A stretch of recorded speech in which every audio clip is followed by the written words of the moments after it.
When Sara and Tim finally emerged from the field, they were greeted by a quiet, dusty road that led into the town. The buildings were old, some of them looking empty and abandoned. The streets were quiet, and there were no people around. It felt strange, like a place frozen in time. As they walked down the road, they came across an old, rusted factory. It was big, its windows dirty and cracked. The paint on the building had peeled off, and the metal parts of the structure creaked in the wind. "What is this place?" Tim asked, his voice small as he stared up at the building. "It looks like it's been here forever." "I'm not sure," Sara said, looking at the factory.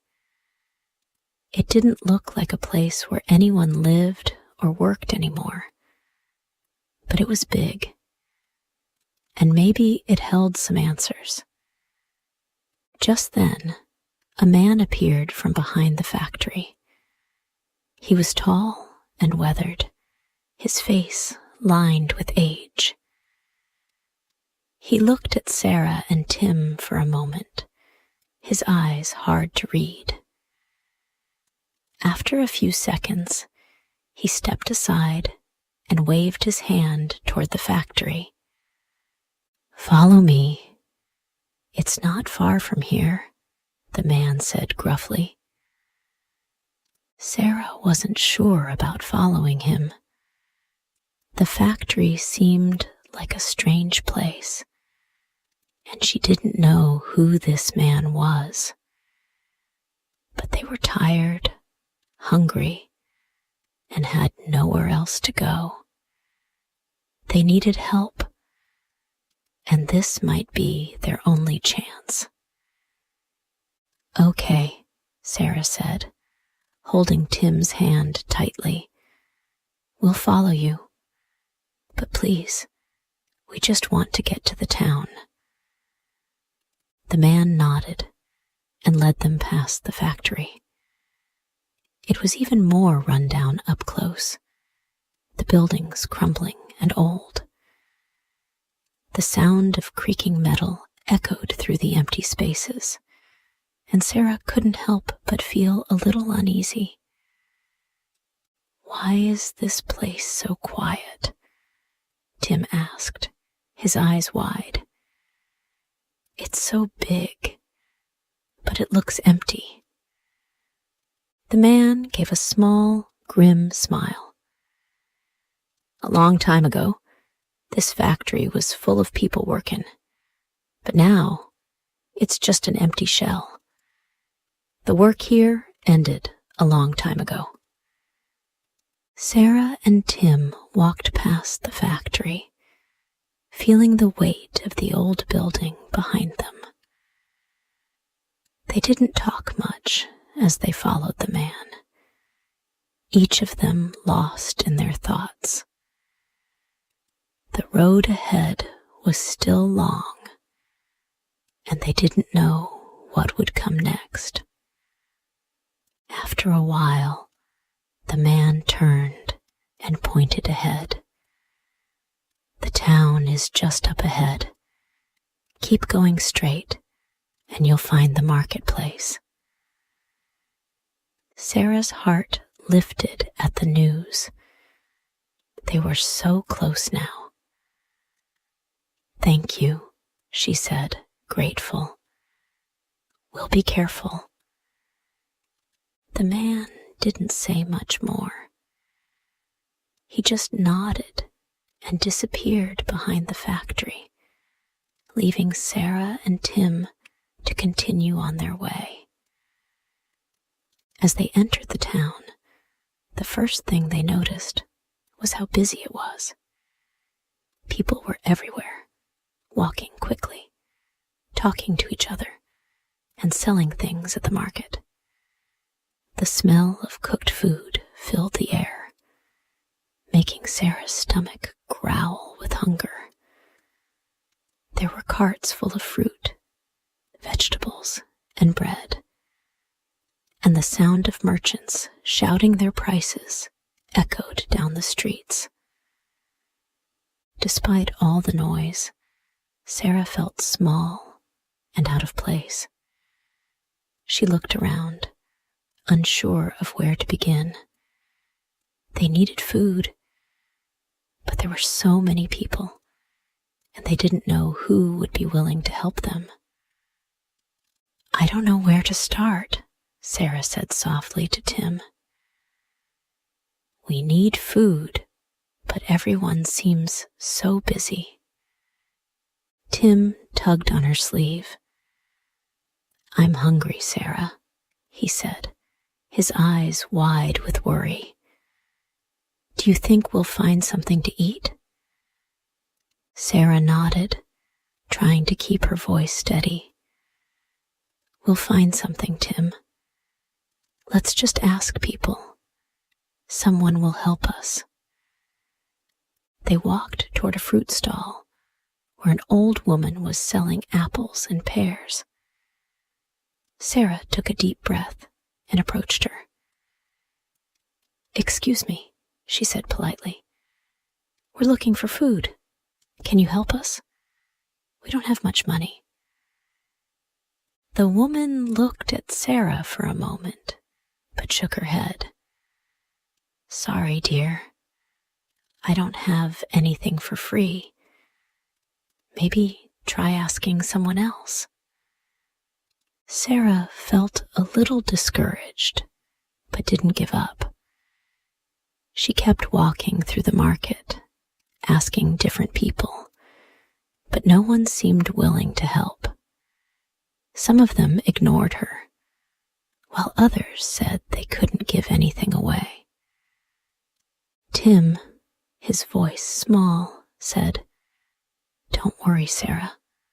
We'll find something." Sara could see how tired he was. She was tired too. They had been walking for so long, and now it seemed like no one wanted to help them. The sun was setting, and the market was starting to quiet down. Finally, Sara found a bench in the town square. She sat down with Tim beside her, feeling defeated. "I don't know what we'll do," she said, her voice full of worry. "I've tried everything." Tim looked up at her, his eyes full of hope. "Remember the man at the factory?" he said. "He said there was work there. Maybe we should go back." Sara looked at Tim, her heart lifting just a little. "You're right," she said. "We should go back to the factory. Maybe he can help us again." Sara and Tim sat quietly on the bench in the town square, their minds full of worry. The sun had nearly set, and the marketplace was becoming quieter. Sara glanced at Tim, who was still looking around with wide eyes, trying to take in everything that was happening around him. The excitement of the town had faded for her, replaced by exhaustion and uncertainty. "Maybe we should go back to the factory," Tim said quietly, breaking the silence. "The man seemed nice. Maybe he can help us again." Sara nodded slowly. Tim was right. The man at the factory had been kind to them, even though he hadn't said much. He had helped them when they had nowhere else to turn. Perhaps he could help them again. They had no other choices. "Okay, Tim," Sara said, standing up. She helped him to his feet and took his hand. "We'll go back. It's our best chance." The walk back to the factory felt much longer than it had the first time. It was getting colder, and the streets seemed emptier now. As they walked, Sarah's mind raced with worries. What if the man wasn't there? What if he wouldn't help them this time? Tim stayed close to her, his hand tight around hers. He didn't say much, but Sarah could feel the worry in his small steps. They both knew how much they needed this chance. They couldn't give up now. When they finally reached the factory, Sarah let out a small breath of relief. The man was standing outside, just like before, looking at them with a curious expression. He raised an eyebrow when he saw them approach. "You two again?" he asked, his voice surprised, but not unfriendly. "I thought you were going to the market." "We tried," Sarah said, her voice shaky.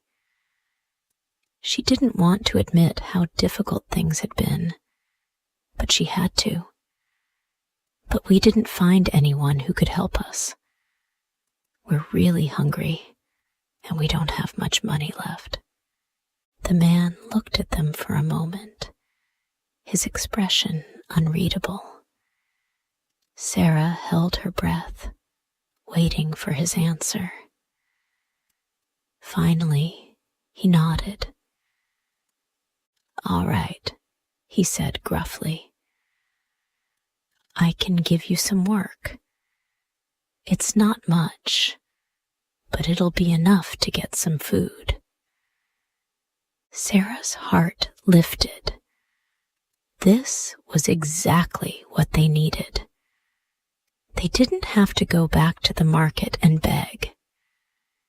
They had found someone who was willing to help. "Thank you," Sarah said, her voice full of gratitude. "Thank you so much." The man led them inside the factory. It was dark and quiet, the air thick with dust. The factory had long been abandoned by workers, but it still seemed to hold a sense of importance, a reminder of what had once been.